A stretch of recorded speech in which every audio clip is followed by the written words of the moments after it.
3년 후 당신의 미래를 바꿀 7가지 기술 세븐테크. 김미경, 김상균, 김세규, 김승주, 이경전, 이한주, 정지훈, 최재붕, 한재권, 지음.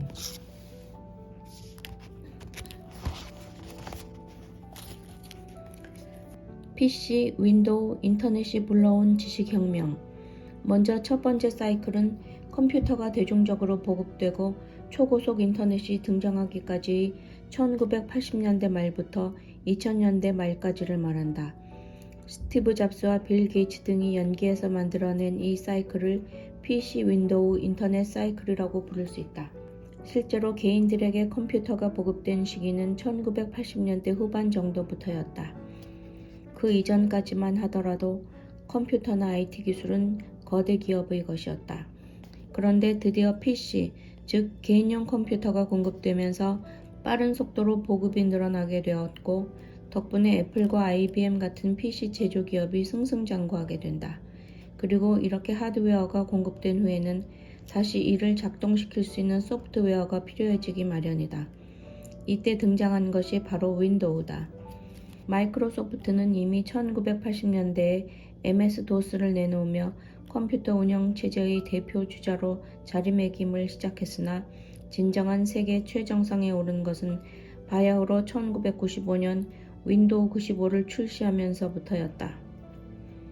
윈도우 95는 기존 MS-DOS와는 달리 문자 입력식 명령이 아닌 아이콘 클릭, 드래그 앤 드롭 멀티태스킹 개념 등을 도입해 컴퓨터 사용 편의성과 안정성에 있어서 대대적인 혁신을 일으켰다.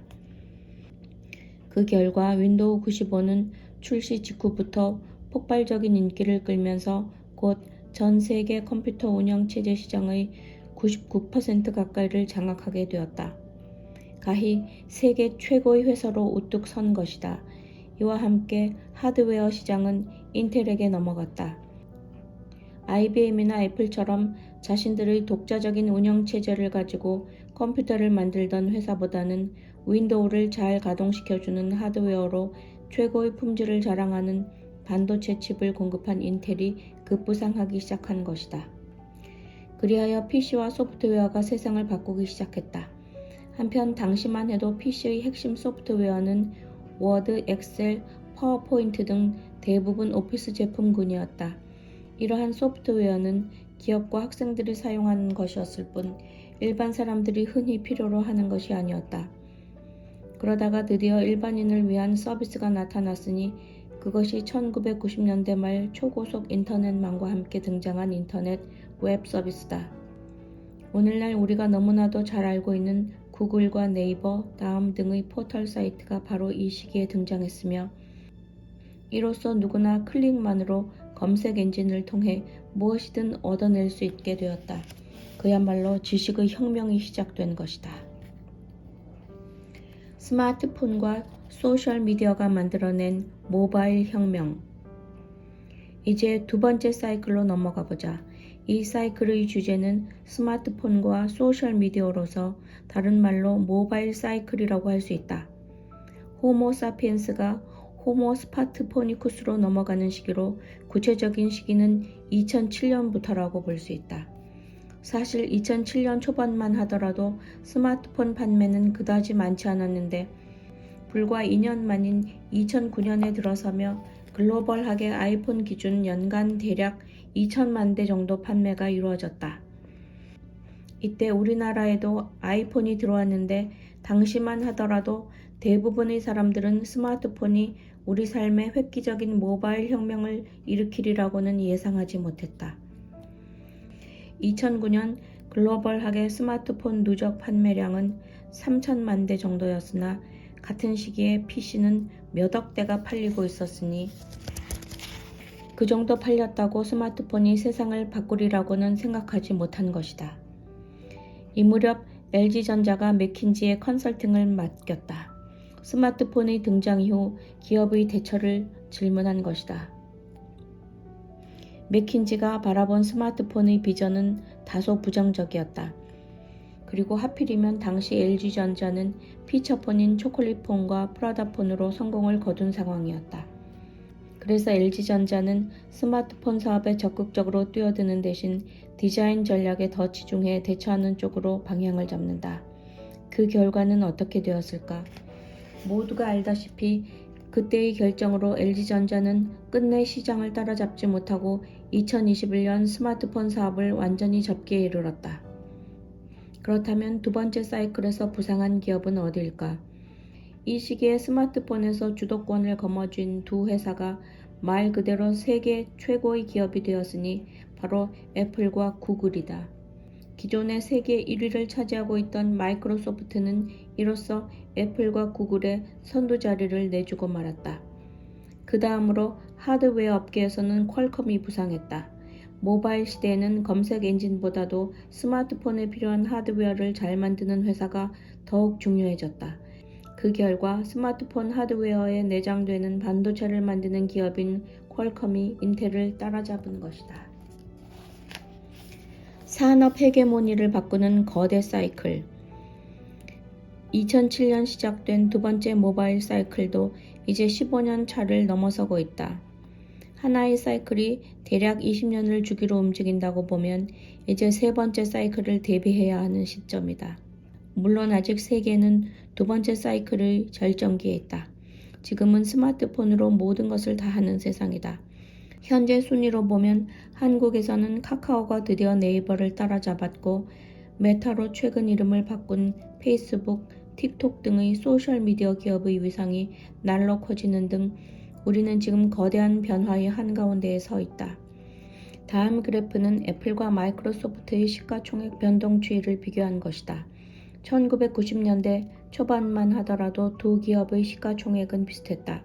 그런데 시간이 지날수록 두 기업의 차이가 급격하게 벌어졌다.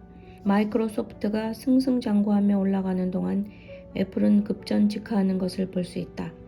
첫 번째 사이클 동안은 마이크로소프트야말로 명실상부 최고의 기업이었다. 그러나 2000년대 초중반부터 애플이 서서히 치고 올라오기 시작했다. 2007년 무렵에는 애플의 추격이 심상치 않다가 2010년에 이르러 드디어 골든 크로스가 일어나면서 애플이 세계 1위 기업의 자리를 석권하게 되었다. 이번에는 퀄컴과 인텔의 시가총액을 비교해보자.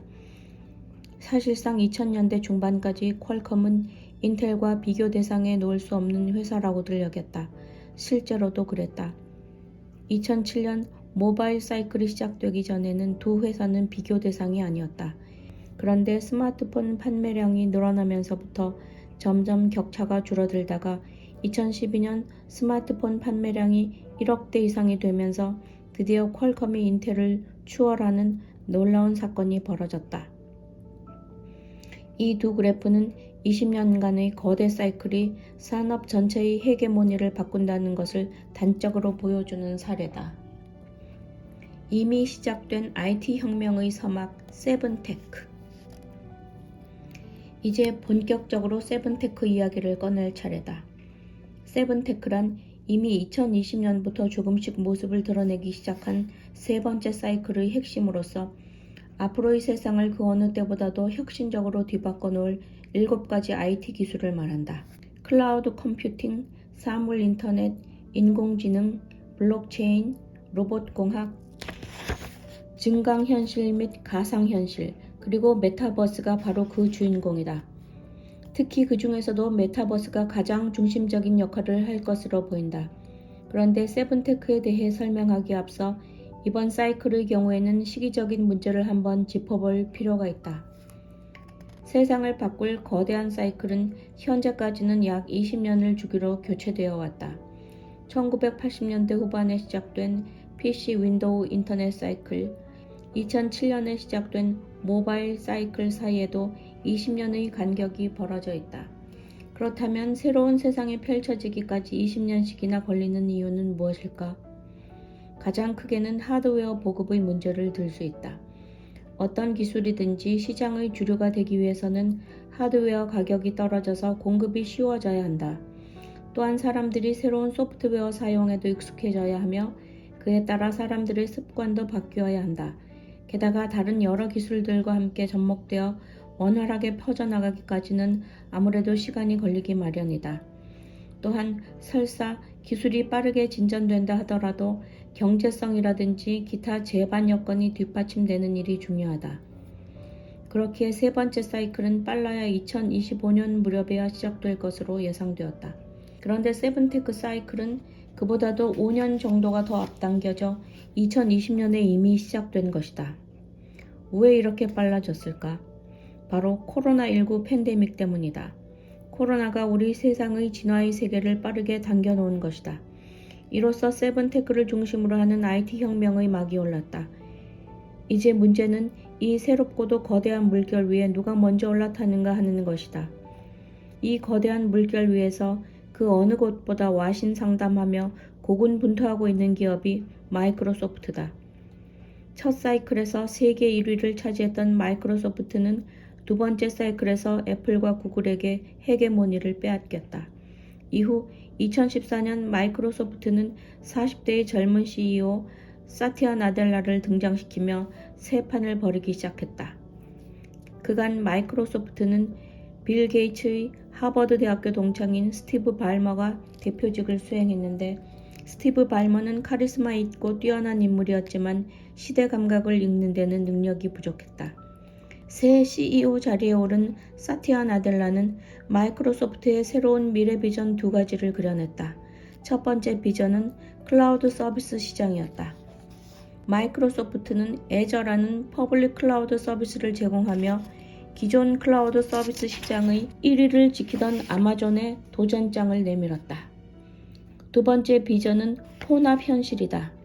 세븐테크 이전의 IT 기술은 물리적 세계의 IT 기술을 접목해 현실을 증강하는 기술, 즉 증강현실의 특징을 가지고 있었다. 그것이 무엇이든 물리적 세계를 더 좋게 만들어주는 방향으로만 기술이 개발되었다. 한편 반대의 경우도 있다. 컴퓨터 게임처럼 본래 디지털인 세계의 물리적인 체험 기반을 마련해 가상을 현실처럼 느끼게 하는 기술, 즉 가상현실이다. 그렇다면 물리적 세계도 있고 디지털 세계도 있는 셈인데 이 두 세계가 서로 양극단에서 반대 방향으로 움직이다 보면 나중엔 결국 중간의 한 지점에서 만나게 될 것이다. 이를 하나의 거대한 스펙트럼으로 보아서 혼합현실이라고 부르게 된 것이다. 현실 세계는 디지털 세계와 어차피 융합되는 방향으로 진화한다. 그러니 이와 관련한 새로운 세계를 준비해야 한다며 이를 비전화한 것이 마이크로소프트의 두 번째 미래 청사진이다. 물론 현재 우리가 맞이하고 있는 새로운 시대를 확장하는데 마이크로소프트가 얼마나 기여하게 될지는 아무도 모른다. 그렇지만 이런 비전을 그려냄으로써 마이크로소프트는 이전의 패배를 극복하고 자신의 기회를 만들어가고 있다.